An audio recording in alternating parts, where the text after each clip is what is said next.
Well, hello, my friends. Welcome back. It is good for me to be back. I appreciated the time off to be with my family and to visit some of my friends at my home church in Quincy. But it's good to be back in the saddle and good to be teaching you again as we continue our journey through Advent.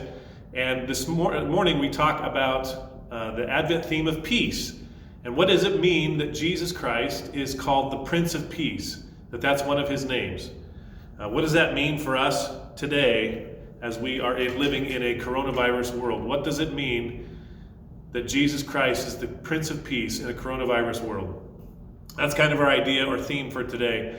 And I was thinking about peacemaking and the fact that there's a difference, between peacemaking and just being not a violent person. Peacemaking is more of an active thing.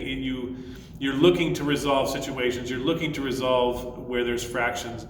And peacemakers do that without resorting to violence. And so I was thinking about the fact that I've never been in a fight in my whole life. 46 years old, I've never been in a real fight. And that's a good thing. I'm pleased by that. I'm happy about that. I'm glad that I'm not much of a fighter. When I played sports when I was a kid, I could get pretty competitive. I can still get pretty competitive when I'm playing games, but I usually don't let it get the best of me. And sometimes when I was playing sports, especially when I played basketball and football, my frustration would come across in little spurts of violence. That didn't happen very often. But I do remember one game in particular against Ephrata. I was tired of running up and down the court, chasing these long rebounds as we got into a three-point shootout with the other team, who had the best shooter in the state. It was not a very good strategy on our part. And another long rebound came off and they got it and were fast breaking the other way, and I decided I'd had enough of it and put on the Jets, the old Buse Jets, and clomped my way down the floor and got to the basket just about the same time this kid was gathering himself to go up for a layup. And I didn't quite get far enough to take the charge, but I got close enough to come and hook him with my arm right across the neck. And he went flying backwards, and I remember watching the videotape. There was just this second where this poor kid just hung in the air, and it was like a one count where everything stopped and he was levitating, and then the sound came back in and he went crashing to the floor, and everyone in the gym just stopped. There was this big audible gasp, and everybody just stopped. The ball just kind of rolled slowly out of bounds, and I didn't know what to do. I was not expecting that I had done that. And I wasn't ready for the repercussions. 2 years prior to that, in that same gym, we had a bench clearing brawl that cleared out the bleacher sections of our student section between this same Ephrata team. So there was a history of violence there going on in the Quincy gym when it came to Ephrata.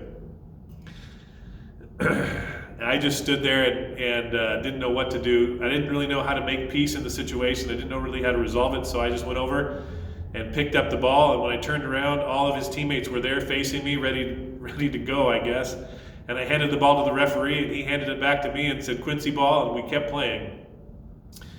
That was about as close as I ever got to a real fight.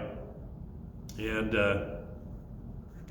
yeah, I don't think that qualifies or makes me a peacemaker in any way. Peacemaking is an active thing. But what does it mean for Jesus Christ to be the Prince of Peace? And what does it mean for us to have Jesus Christ as the Prince of Peace in a coronavirus world? I'm sure you're like me. You're probably not a violent person. You don't have a lot of enemies or enmity between you and other people. And yet we're all called to be peacemakers like the way Jesus made peace. And Jesus made peace in some very distinctive ways. In so many ways, Jesus Christ was and is extremely divisive because of the call that he places on our lives. And yet at the same time that he's divisive, he's also called the Prince of Peace. And those two kind of don't seem to go together really well.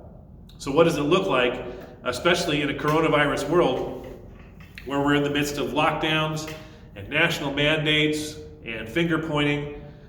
The world is a scary place, and if you watch the news, they'll scare you even more about how scary it is out there. So where do we go in the midst of all of this chaos? Where do we go to find peace in a world that seems not very peaceful right now? And where is Jesus in the midst of all of this? Where do we go to find midst of the chaos that's going on in our worlds? And I say worlds plural, because I think when we talk about what's going on in our world, that's just such a big thing. You know, our world is just dominated by headlines and the big movers and shakers, and yet the world is such a big place. It's such an incredibly, I know I just keep saying big, incredibly vast amount of humanity, vast sea of humanity that lives on this planet. And so when we talk about the world or praying for the world or things in the world, that almost to me seems too big. And I have to shrink it down to my world. How do I make peace? How do I live for Christ in my world? That sphere of influence that I have around me and the relationships and connections that I have around me. My world is where the rubber meets the road. It's nothing is hypothetical. My world is where the reality happens, not just ideas. So how do we advance peace in kind of this Christmas season Advent theme of peace in a coronavirus world? And how is Jesus the Prince of Peace when there's just so much violence going on in the world? Do you remember this? On Saturday, on September 2013, one of the most deadly terrorist attacks in history took place in an upscale mall in Nairobi, Kenya. 4 gunmen, part of the Al-Qaeda affiliate Al-Shabaab, took the lives of 67 people, with over 200 injured. It was by all accounts a horrible disaster. But one story of the shooting ended up receiving media attention.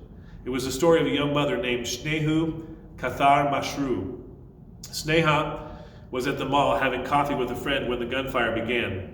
Having dropped to the floor, she heard a cell phone going off near her. Not wanting the gunman to come closer, she reached under the person next to her to silence the phone.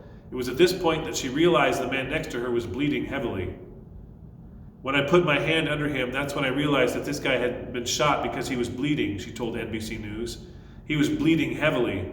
There was a lot of blood.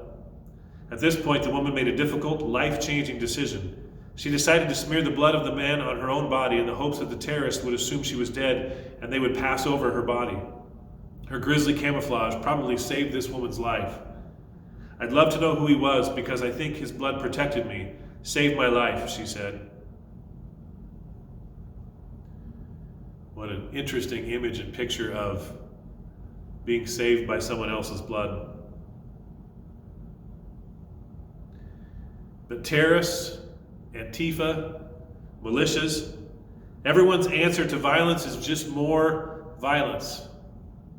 We only need to go so far and look at the case of Kyle Rittenhouse and what's happening to that poor young man.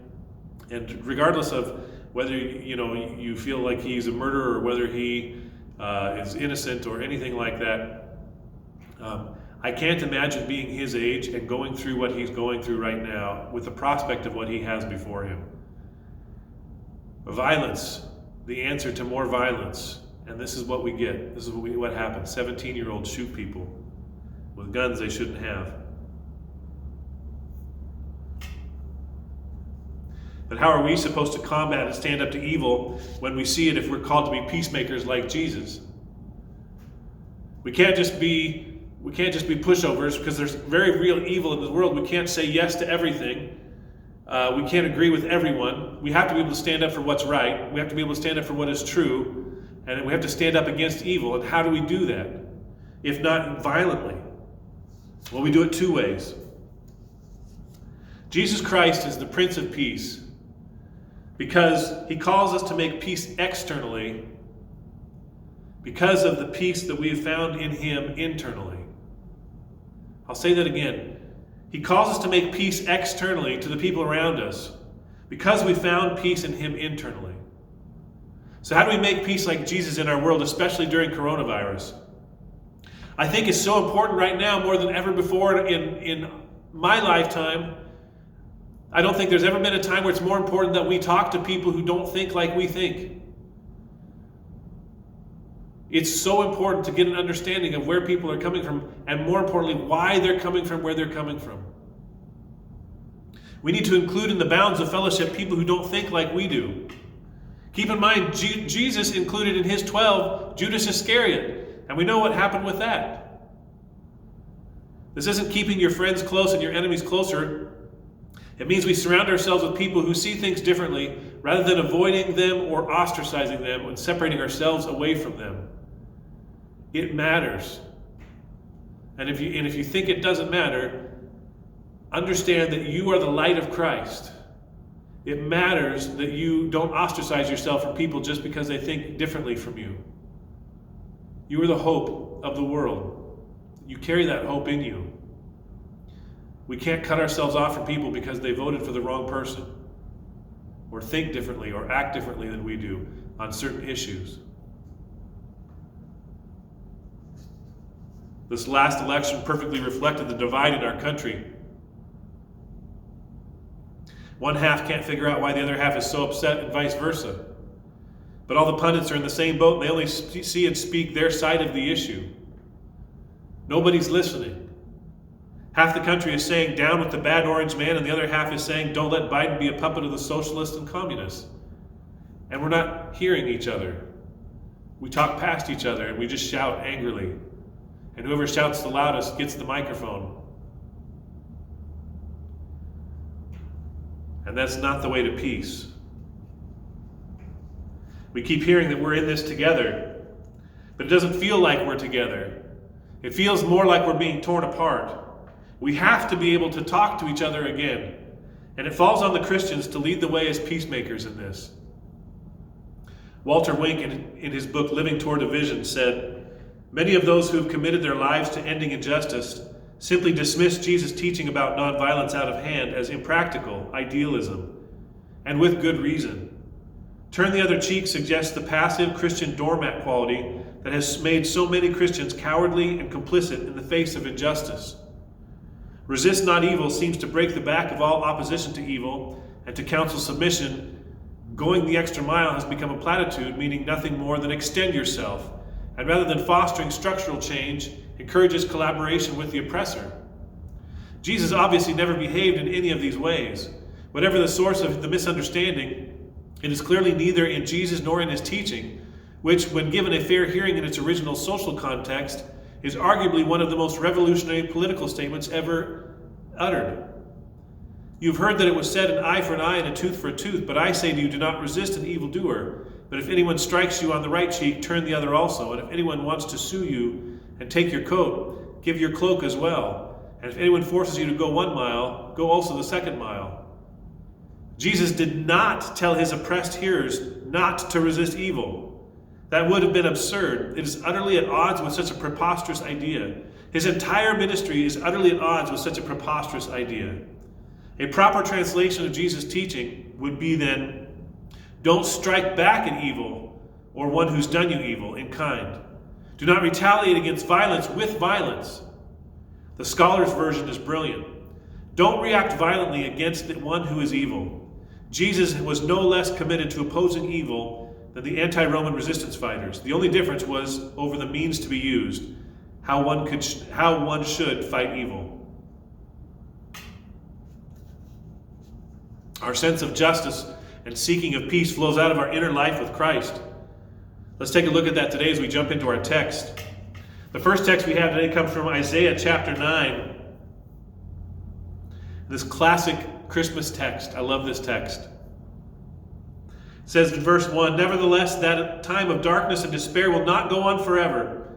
The land of Zebulun and Naphtali will be humbled, but there will be in the future when Galilee of the Gentiles, which lies along the road that runs between the Jordan and the sea, will be filled with glory. The people who walk in darkness will see a great light. For those who live in a land of deep darkness, a light will shine. You will enlarge the nation of Israel, and its people will rejoice. They will rejoice before you, as people rejoice at the harvest, and like warriors dividing the plunder. For you will break the yoke of their slavery, and lift the heavy burden from their shoulders. You will break the oppressor's rod, just as you did when you destroyed the army of Midian. The boots of the warrior and the uniforms blood-stained by war will be burned. They will be fuel for the fire. For a child is born to us. A son is given to us. The government will be on his shoulders, and he will be called Wonderful Counselor, Mighty God, Everlasting Father, Prince of Peace.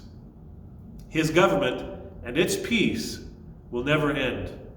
He will rule with fairness and justice from the throne of his ancestor David for all eternity.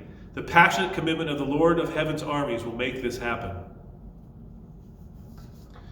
What the prophet Isaiah says here is really extraordinary,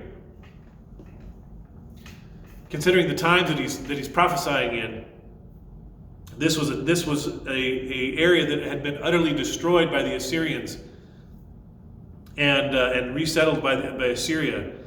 This was a Gentile no man's land, and yet it will turn out to be Galilee, where Jesus does the bulk of his ministry.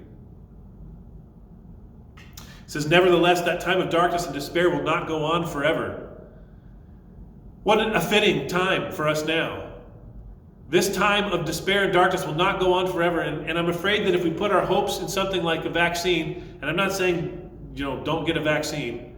If you want a vaccine, go get a vaccine. I'm just saying if that's where we put all of our hopes in, that if we get a shot, everything will be better, and life will go back to normal, and everything will be roses and wonderful, and tragedy will avoid us, and the rain will avoid us, the sun will always shine on us. It's kind of the story that we're being pitched. All will be well. We have to keep in mind the fact that it's through Christ that we know that this time will not go on forever. This coronavirus will come to an end at some point, and lives will get back to whatever normal looks like then, when we get to that point. But the need for Jesus and the need for peace in our lives and all the violence that's been exposed in this coronavirus pandemic, all of the political instability and all of the violence that we've seen, and the violence between families and relationships and people. And by that I mean the broken relationships, the verbal sparring, the fights that we have that are nonviolent fights.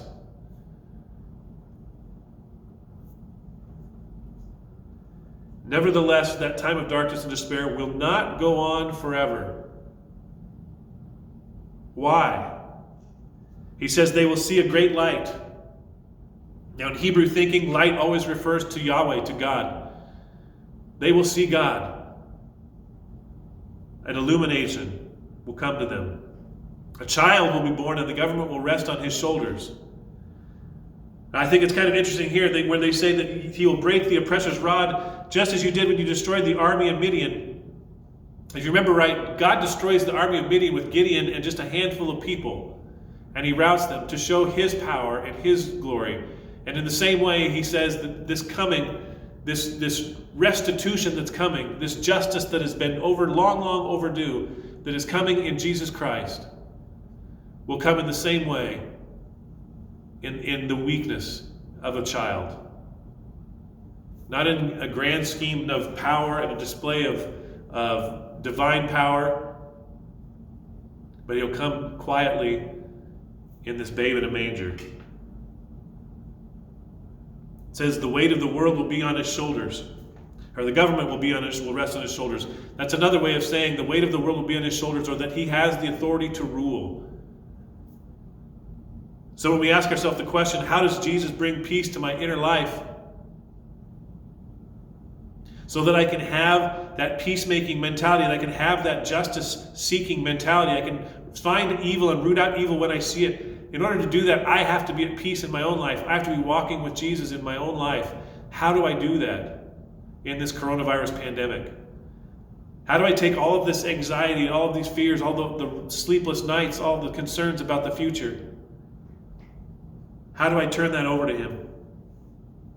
Well, I think the first thing we have to do, if we want to see the peace of Jesus in our inner life and escape from anxiety and despair, is we have to resign as the general manager of our life and our life's problems. We have to recognize that God is at work in us, and that we are not the general manager, we're just the assistant manager. He's the one that's in control. Then, once we've done that, we need to give control of our fears and anxieties over to God and ask him repeatedly, to ask him to lead us through it. He may not remove those situations from us, but he will walk through them with us. And when we walk through God with us, there is a peace that passes understanding. And that's what we need right now in this season of coronavirus. That kind of peace. Jesus promises to never leave us. In John 14, he says, "Don't let your hearts be troubled. Trust in God and trust also in me. There is more than enough room in my Father's house. If this were not so, would I have told you that I'm going to prepare a place for you? When everything is ready, I will come and get you, so that you will always be with me where I am. And you know that we're the way to where I'm going." "No, we don't know, Lord," Thomas said. "We have no idea where you're going, so how can we know the way?" Jesus told him, "I am the way, the truth, and the life. No one can come to the Father except through me. If you'd really known me, you would know who my Father is. From now on, you do know him, and you've seen him." Man, I love this imagery. These are Jesus' words, not mine. Don't let your hearts be troubled. Don't let your hearts be troubled. Trust in God. Trust also in me. Jesus will go on in this chapter to remind them that they've actually seen God. They've been in the presence of God because when they've seen Jesus, when they've heard him speak, they've heard from God. They've seen from God, and they have walked with God in their ministry for 3 years. Jesus is preparing his disciples for the end that he knows is coming. Before they go up to Jerusalem, and he's handed over to the Romans to be crucified, and his flock is scattered. He's trying to build them up and get them ready for the days that are to come and the years that will follow. He talks about rooms in a father's house, and that's a wedding imagery. Back then, when you would leave when you got married, you would go and you would build an addition. The man would build an addition onto his father's house. Usually they shared the same business or were in the same kinds of business together, so this was a very natural thing. You survived with your family, so distant family was not overly beneficial. You survived by helping each other out and by being that family for each other. And so this is an imagery of a husband going to his father's house and building on their wedding addition, building on the room, the addition to the house for the new bride and the husband. Is bridegroom imagery. Why Jesus is he telling his disciples that he's going to have to go away for a while? He says, "I'm going away to go prepare a place for you, so that where I am, you can be with me forever." That's where we get the peace of Jesus. The promise that Jesus is always going to be with us, that he's never going to leave us, he's never going to forsake us. That means if I get COVID, God is still with me. If the economy tanks and I lose my job, God is still with me. When tragedy strikes, God will be there with me then too. This is the inner peace of Jesus that we need during this COVID Advent season. We fight and we fuss because we don't have what we want. And I just keep thinking, if what we wanted was Jesus, how blessed would we be?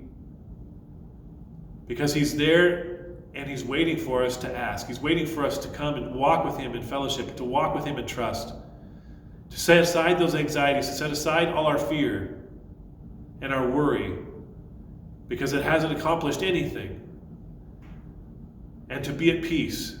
And he needs us to be at peace so that we can go out and be his hands and feet, his peacemaking people in this world, where we can root out evil and seek out injustice and make things right in his name.